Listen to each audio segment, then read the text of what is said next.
अस्सलाम वालेकुम। एक छोटा सा शहर था। शहर के बाहर एक पुराना घर, जहां आयशा नाम की औरत अपने दो छोटे बच्चों के साथ रहती थी। उसका शौहर अचानक एक एक्सीडेंट में इंतकाल कर चुका था। घर में न रोजी थी न सुकून, और रातों को घर में अजीब सी घबराहट महसूस होती थी। अक्सर रात को बचाए चीख कर उठ जाते, अम्मी कोई है, कोई दीवार के पास खड़ा है। आयशा ने समझा शायद डर का वहाम होगा, लेकिन धीरे धीरे चीजें बदलने लगी। घर में आजिब हरकतें हर रात। दरवाजा बिना हवा के हिलता, चिराग अपने आप बुझ जाता। कभी किचन से आवाज, कभी किसी के चलने की आहट। एक रात आयशा ने खुद देखा, एक सियाह सा साया दीवार के साथ फिसलता हुआ। उसकी रूह कांप गई। आखिरी उम्मीद, अल्लाह का कलाम। अगली सुबह वो एक बुजुर्ग आलिम के पास गई।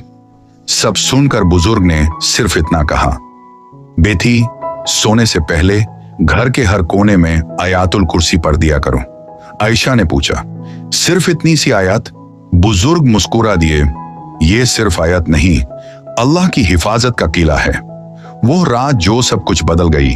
उस रात आयशा ने वुजू किया, बच्चों पर फूंक मारी, घर के चरोन कुनून में आयतुल कुर्सी पढ़ी और फिर खुद भी पढ़ कर सो गई। रात के बीच एक खौफनाक चीख सुने दी। आयशा की आंख खुल गई। उसने देखा जैसे कोई जलता हुआ साया दरवाजे की तरफ भाग रहा हो, और एक आवाज गूंजी, इस घर में हम नहीं रह सकते, यहां अल्लाह का कलाम है। और फिर सन्नाटा।